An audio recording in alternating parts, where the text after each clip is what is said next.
You sit down at your desk, open up your textbook, and suddenly you think, what am I supposed to be doing now? Does that sound familiar? Well, this is what happens when students don't have a proper revision timetable. And believe it or not, it is one of the key things that hold students back from reaching their potential, even if they are working hard. So in this video, I'm going to show you exactly how to create a GCSE revision timetable that actually works, so you stop wasting time and start making progress. Now, one of the patterns that I've noticed time and time again after working with families for several years is they focus on content, they focus on tutoring, they put in lots of effort, but they miss a really big piece of the puzzle, which is planning. And your timetable forms a really big part of planning. Because once you have a timetable that you'll actually stick to, then you're no longer hoping for good results, you're planning for success. Okay, now before I jump in to the rest of this video, I just want to let you know that everything that I'm going to talk about today, from how to build your timetable to how to stay consistent with it, is included in the Study Plan Fundamentals course to ace your GCSEs. So feel free to check that out in the description below and follow along.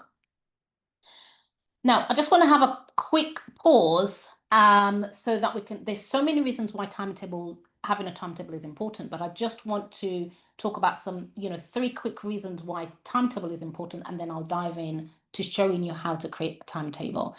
The first thing is planning. Now, I'm sure you've heard of, the sentence, the phrasing, fail to plan, plan to fail. If you don't have a timetable, then essentially you're setting yourself up for failure. So think about that. Secondly, organization. If you have a timetable, it helps you to be organized. It helps you to know which subjects you should be focusing on and which topics you should be focusing on. So it really sets you up for success. And thirdly, accountability. It helps you to stay consistent and focused, and it helps you to stick to your deadlines.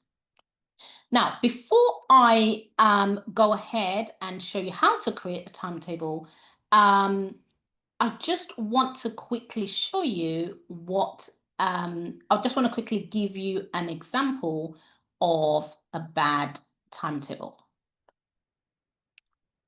Okay, so you should see that now. So this is an example of a bad timetable. I want you to have a look at it and think about, why is this a bad timetable? Why is this something that might not be very efficient, okay, in terms of revision? Well, firstly, you can see there that it's packed from 5 p.m. to 9 p.m. daily, every day. That is 4 hours of studying, 7 days a week. It's just unrealistic, right? And what that means is there are no breaks, there's no me time, there's no breathing space. And of course, with a timetable like that, you're going to start with good intentions, but by the end of the week, you are going to give up. So what does a good timetable look like, right? All right, so this is where I'm now going to talk about how to create a timetable. Key thing, step 1 is you need to add your me time first. So you need to put yourself first, okay? That means think about the things you love doing, sports, youth clubs, dance, Netflix, Friday evening rest, and so on and so forth, right? Put yourself first. That's the first thing that should go in your timetable. And what this does is it provides balance, it helps you prevent burnout, and more importantly, it helps you to maintain that consistency, and you don't give up after the first week or even the first month.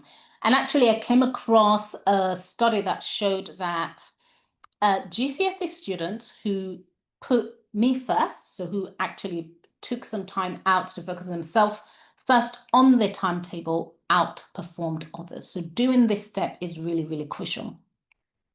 The next step is to add homework. Many students, just because of the overwhelm, sometimes just put homework aside and say, I'll do it later. But homework is a crucial part of your learning and your revision. Otherwise, your teachers wouldn't give homework to you. And so you need to add homework to your timetable, because if you do your homework well, then it's going to help your learning. So adding homework to your timetable is really crucial. Step 3 is to slot in your subjects. So what you want to do is you want to count how many subjects you have and also count how many revision slots you have and divide your subjects equally amongst those revision slots. So for instance, if you have 10 revision slots in your timetable a week and you have 10 subjects, then it means that you are going to cover one subject per slot. Okay.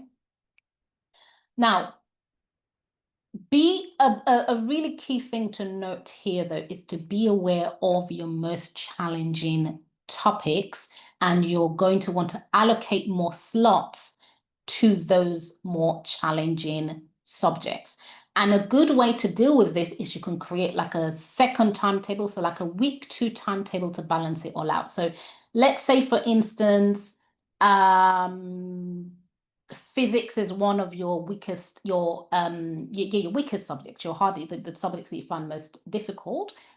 You can have in week 1, you can have 2 physics slots instead of 1, and then in week 2, you can have 1 physics slot.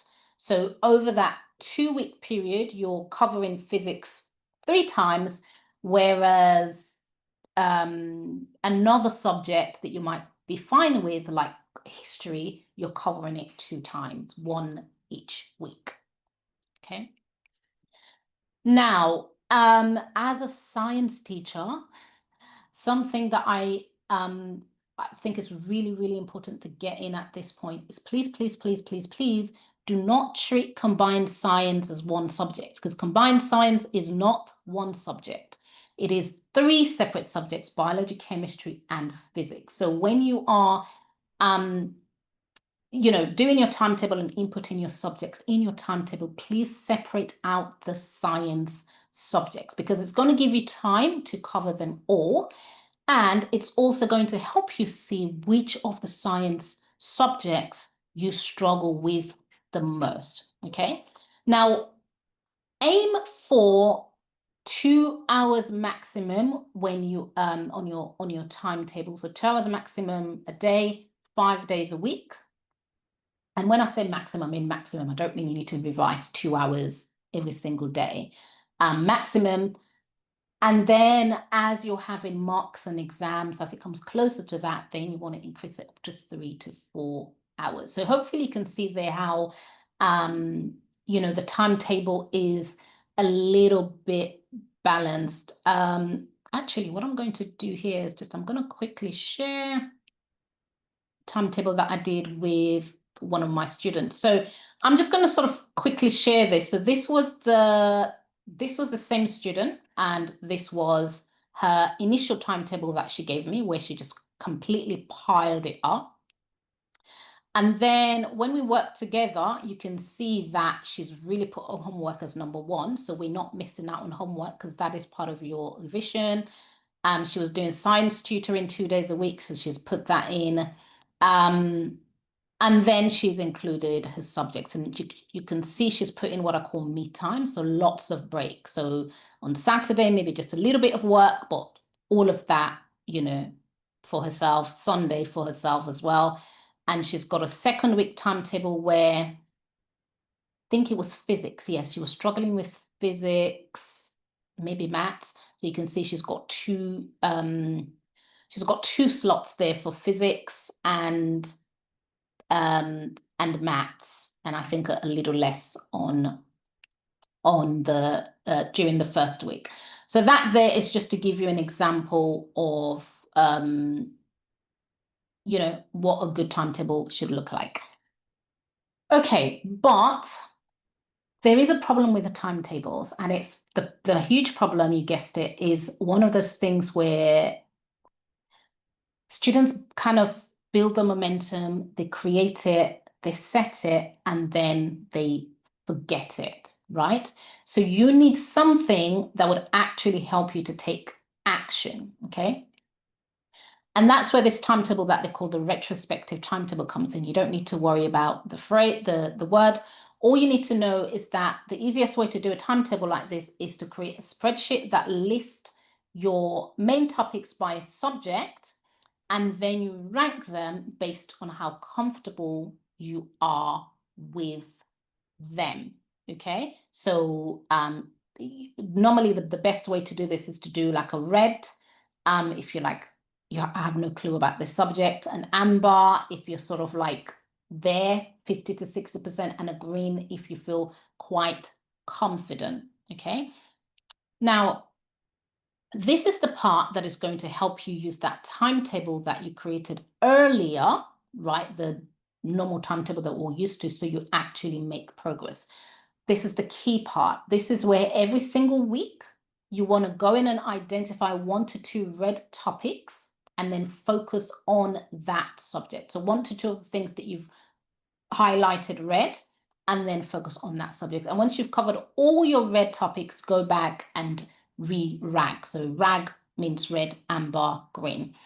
This is going to keep you focused, strategic, and it's going to help you always improving. So the entire process then, the timetable and the spreadsheet, means that you can identify your weaker subjects, you identify what to focus on, right? Because once you've identified your weaker subjects, you now know what to focus on, and also when to work on them, because every week you'll be putting those red topics into your timetable.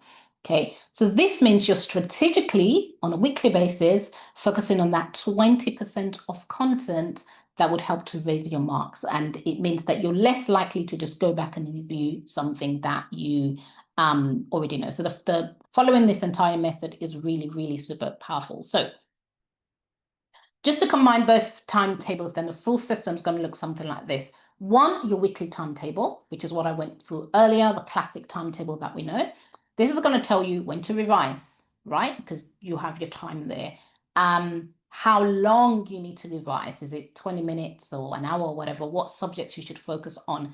A key thing that I really want to mention here is please don't study for an hour just because you've got chemistry in your timetable for an hour. Sometimes 15 minutes, 20 minutes is actually the perfect time to just focus on something and understand it. So revising effectively is really, really important here. Don't just pin yourself to the desk because you've got an hour or 50 minutes or whatever. Very, very important. You're just focusing on the key things that you need to know. So that's your weekly timetable. Then you have that second timetable that I talk about, what they call the retrospective timetable. That will then tell you which topics you need to revise on based on your weaker areas, okay? Because that's what you're going to add to your weekly timetable. So earlier, as I said, if you do need help putting all of that together, I've put all of the information down in the description below for you. Plus, now that you know how to create an effective GCSE revision timetable, the next thing you need to know is what are some of the most important topics to focus on. So watch this video coming up next, and that's what are the 3 GCSE maths topics you need to revise by year 11 for top grades. And I'll see you in the next video. Bye for now.